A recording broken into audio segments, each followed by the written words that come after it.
পরিবেশবিদ্যা 2023 সালের প্রশ্ন এটি উচ্চ মাধ্যমিক 2023 এনভায়রনমেন্টাল স্টাডিজ ENVS 23 সালের প্রশ্ন। আমি 23 সালের প্রশ্নের সমস্ত উত্তরগুলো এই ভিডিওতে তোমরা পাবে। MCQ, SAQ, বড় প্রশ্ন, সমস্ত প্রশ্নের উত্তর এই ভিডিওতে তোমরা পেয়ে যাচ্ছ। তোমরা চ্যানেলটি যারা এখনও সাবস্ক্রাইব করোনি চ্যানেলটি সাবস্ক্রাইব করো। দেখো MCQ 24টা MCQ থাকে, 24টা MCQর উত্তরগুলো দেখে নাও। অতিরিক্ত সেচের ফলে মাটির লবণাক্ত হ্রাস পায়। দেখে নাও সঠিক উত্তর এটি চাল। তারপরে উত্তরটি 1998। তারপরের প্রশ্নের উত্তর দেখো কালো মাটি।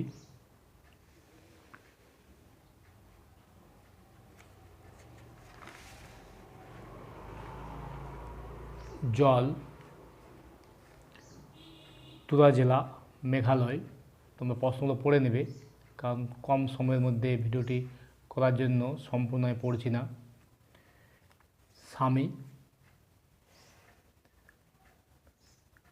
এদের কোনোটি নয়। 2 ঘন্টা,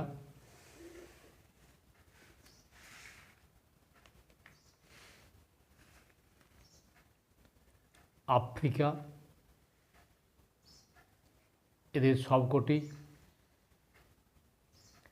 0.05 মিলিগ্রাম। 12,500। ভিয়েতনাম,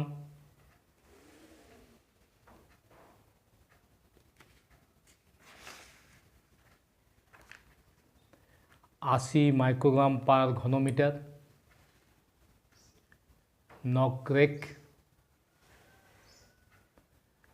পরিবেশ সুরক্ষা আইন 55 ডেসিবেল।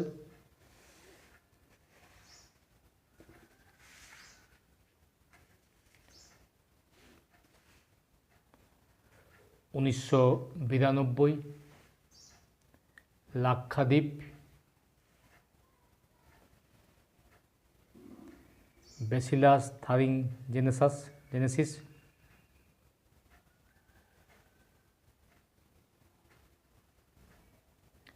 ব্রিটিশ, জন্ম নিরোধক বড়ি তৈরিতে।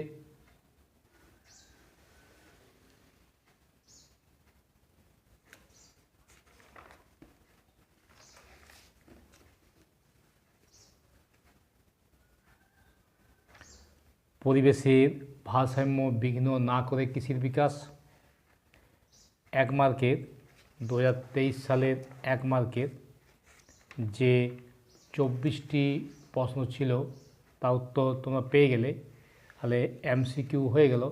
এবার আসছি আমরা SAQ। দেখো 16টি SAQ থাকে। 16টি SAQর উত্তর দেখে নাও। তেঁতুল গাছের বৈজ্ঞানিক নাম ট্যামারিন্ডাস ইন্ডিকা।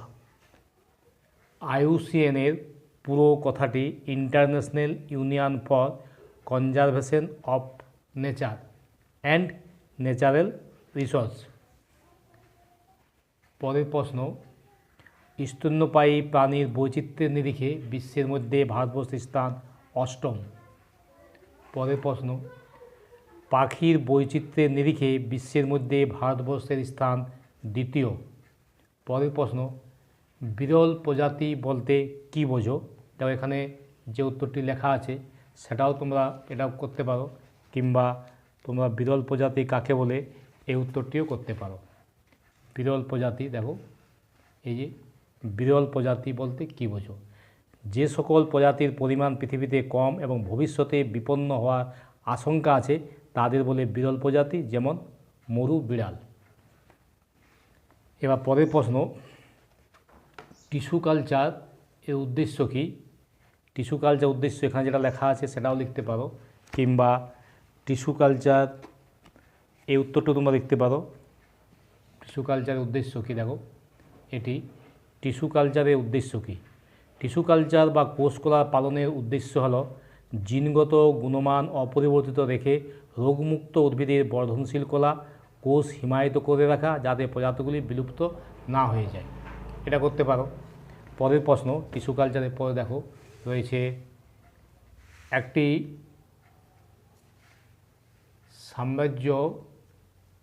সাম্রাজ্যের স্থায়িত্ব নির্ভর করে এর পরিবেশের সুস্থিতির উপর। এই উক্তিটি কে করেছেন? উত্তর হবে চাণক্য।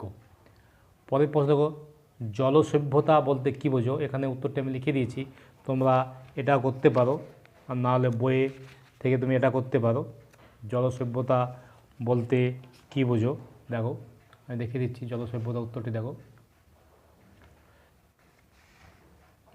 জলসভ্যতা বলতে কী বোঝো রয়েছে এখানে, প্রাচীনকালে নদীকে কেন্দ্র করে গড়ে ওঠা সভ্যতাগুলিকে বলা হয় জলসভ্যতা। এটাও লিখতে পারো।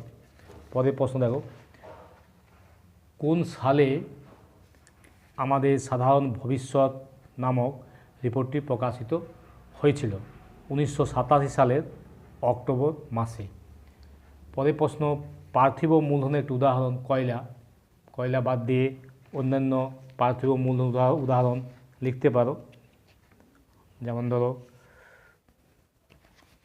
পার্থিব মূলধনের উদাহরণ দেখো, এই যে জল, বায়ু, উর্বর জমি, বনাঞ্চল, তৃণভূমি, জলাভূমি, বন্যপ্রাণী, জলাশয়, নদী, সমুদ্র, খনিজ পদার্থ ইত্যাদি সকল উপাদান পার্থিব মূলধনের উদাহরণ। এটাও লিখতে পারো। কয়লা আমি লিখেছি। পরের প্রশ্ন দেখো, মাটির গুণমান বজায় রাখতে হিউমাস কিভাবে সাহায্য করে? তোমরা এটা লিখতে পারো, কোশ্চেন এটা লেখা আছে, তা না হলে তোমরা এটাও লিখতে পারো।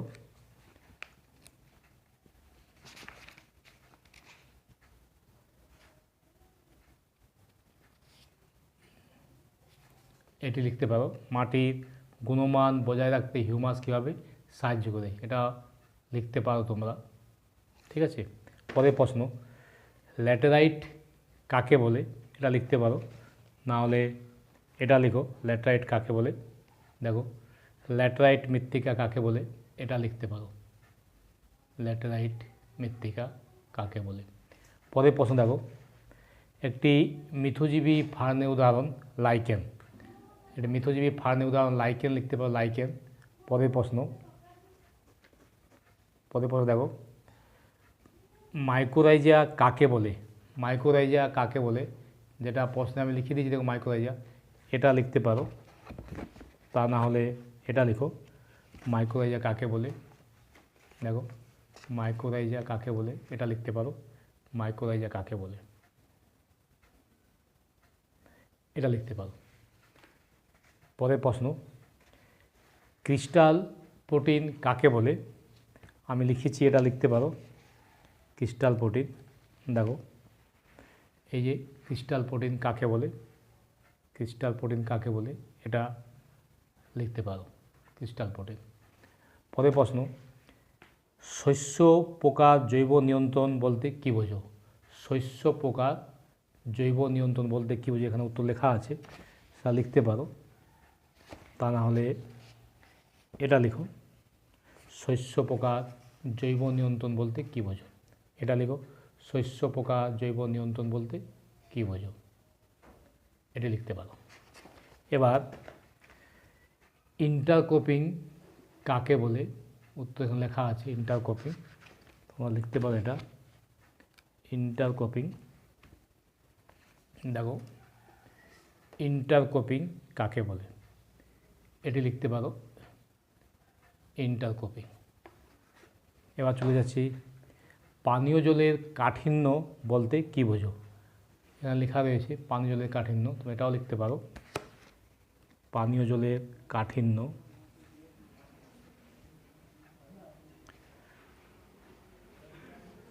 এটা পানীয় জলের কাঠিন্য। দেখো এই পানীয় জলের কাঠিন্য বলতে কী বোঝো, এই উত্তরটি লিখতে পারো। পরের প্রশ্ন দেখো, আমরা এসএকে উত্তর তোমরা দিচ্ছি, তো রয়েছে পরের প্রশ্ন, দূষণকারী মূল্য দেবে নীতি কী? দূষণকারী মূল্য দেবে নীতি কী? দূষণকারী মূল্য দেবে নীতি কী? দেখো, দূষণকারী মূল্য দেবে নীতি কী, এটা লিখতে পারো। দূষণকারী মূল্য দেবে নীতি কী। এবার সে পরিবেশ ব্যবস্থাপনার ক্ষেত্রে তথ্য বিনিময়ের গুরুত্ব উল্লেখ করো। দেখো,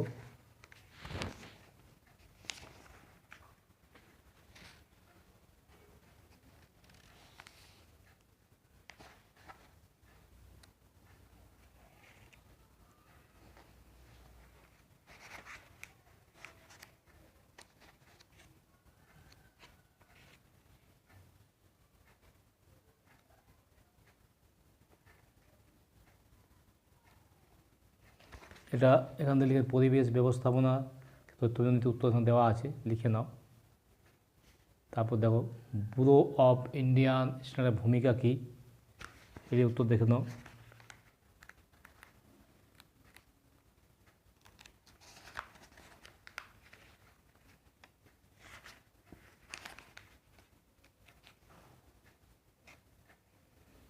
এটা পরিবেশ ব্যবস্থাপনার ক্ষেত্রে তথ্য বিনিময়ের গুরুত্ব উল্লেখ করো, এই উত্তরটি।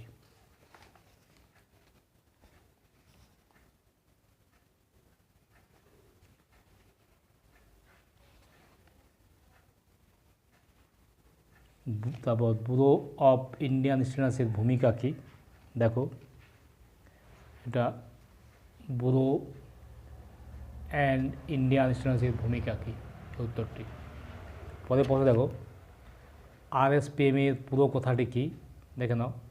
আরএসপিএমের পুরো কথাটি, এটা আরএসপিএমের পুরো কথাটি দেখে নাও। এটা আরএসপিএমের পুরো কথাটি কী। পরে দেখো, পরিবেশ সূচক বলতে কী বোঝো? পরিবেশ সূচক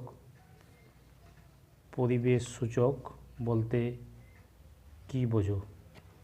এটা পরিবেশ সূচক বলতে কী বোঝো, এই উত্তরটি। এবার এনএইবির পুরো কথাটি কি? National afforestation and eco development board. দেখো, national afforestation and eco development board. হয়ে গেল 2 মার্কের এসএকিউ, যে 1 মার্কের 16টি এসএকিউ, 1 মার্কের 16টি উত্তর তোমরা জেনে গেলে, পেয়ে গেলে 2023 সালের প্রশ্নের এসএকিউ। এবার ডেসক্রিপটিভ বড় প্রশ্ন যেগুলো রয়েছে, দেখো 8 মার্কের 5টি করতে হয়। তাহলে প্রথম প্রশ্ন দেখো, জীববৈচিত্র্যের বিভিন্ন প্রকারভেদগুলি সংক্ষেপে আলোচনা করো। এই প্রশ্নের উত্তরটি দেখো,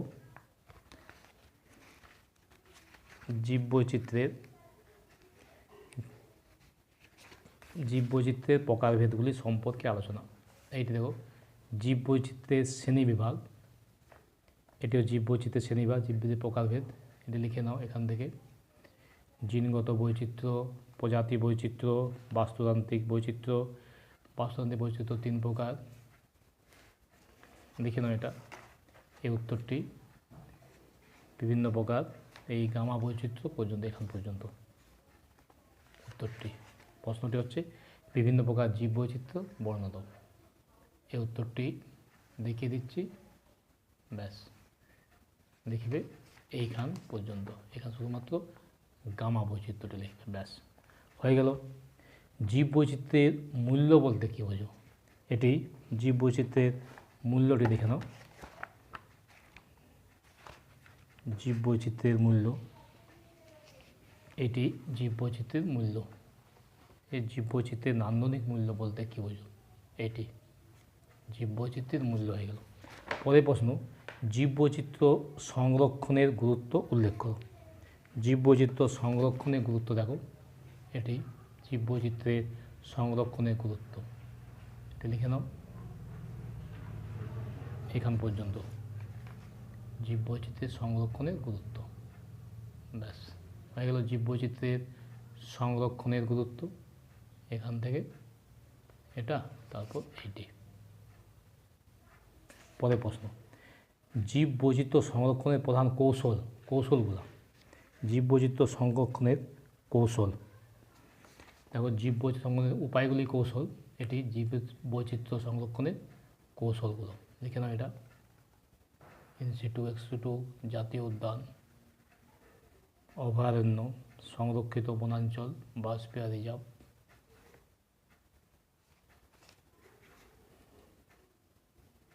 এটা এক্সিটু চিড়িয়াখানা, ক্রায় সংরক্ষণ। ইনসিটু এক্সিটু পার্থক্য, এটি হচ্ছে জীববৈচিত্র্য সংরক্ষণের উপায়। পরের প্রশ্ন, পরিবেশ ব্যবস্থাপনা বলতে কী বোঝো?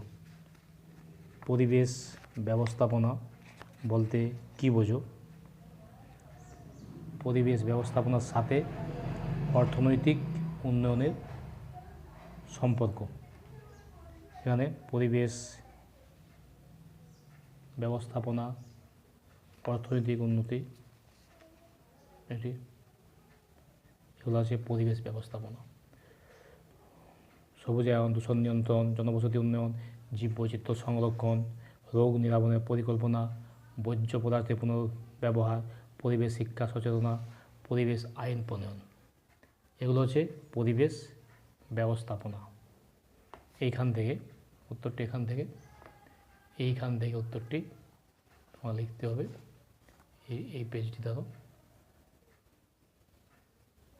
এখান পর্যন্ত, এই পরিবেশ আইন প্রণয়ন পর্যন্ত।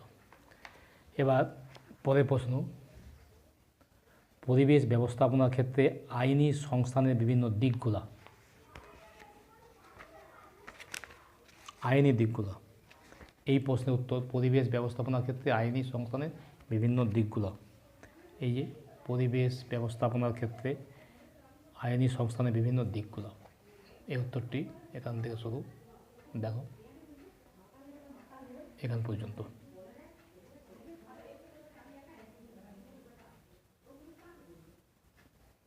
হয়ে গেল এটি। পরের প্রশ্ন দেখো, সুস্থায়ী উন্নয়নের লক্ষ্যে প্রধান প্রতিবন্ধকতা।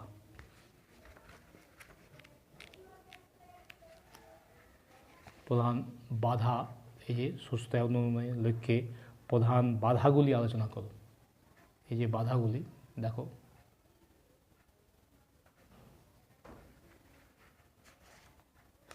এইটি বাধা, এখান পর্যন্ত, উচ্চতা পর্যন্ত। পরের প্রশ্ন, সুস্থায়িত্বের তিনটি নীতি উল্লেখ করো। তিনটা নীতি, নীতিগুলো দেখো। সুস্থায়ী উন্নয়নের নীতিগুলি, এইটুকুই ব্যাস। পরের প্রশ্ন, সুস্থায়ী উন্নয়নের লক্ষ্যে সরকারি এবং অসরকারি সংস্থাগুলির ভূমিকা আলোচনা করো। এটা সরকারি অসরকারি ভূমিকা, মানে জাতীয় ও আন্তর্জাতিক সংস্থাগুলির ভূমিকা, এই উত্তরটি এখান পর্যন্ত, ব্যাস হয়ে গেল।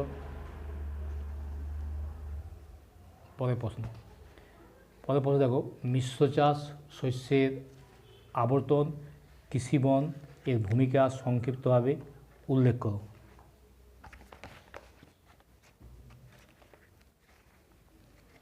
এটি, এই যে দেখো, মিশ্র চাষ, শস্যের আবর্তন, কৃষিবনের ভূমিকা সংক্ষিপ্তভাবে উল্লেখ করো। এই উত্তরটি দেখো, উত্তরটি দেখিয়ে দিচ্ছি আমি, কতগুলো লিখবে।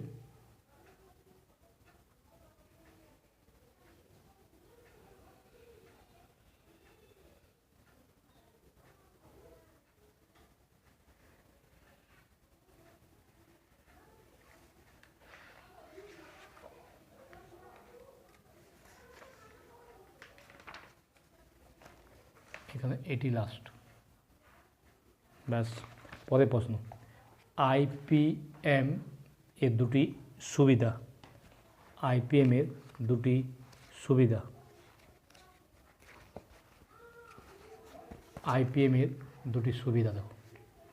আইপিএম এর সুবিধা, দুটি সুবিধা লিখে দেবে, দুটি সুবিধা। পরের প্রশ্ন, সুস্থায়ী কৃষির বিকাশের জন্য প্রয়োজনীয় প্রধান পদক্ষেপগুলি আলোচনা করো।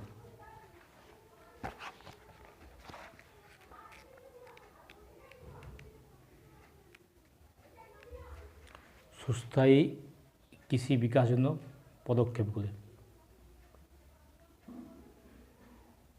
এটি এখান থেকে গৃহীত পরিকল্পনাগুলি, সুস্থায়ী কৃষি বিকাশের পদক্ষেপগুলি দেখে নাও।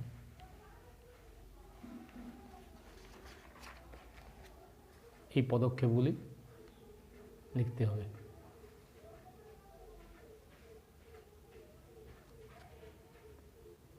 এখান পর্যন্ত। পরের প্রশ্ন,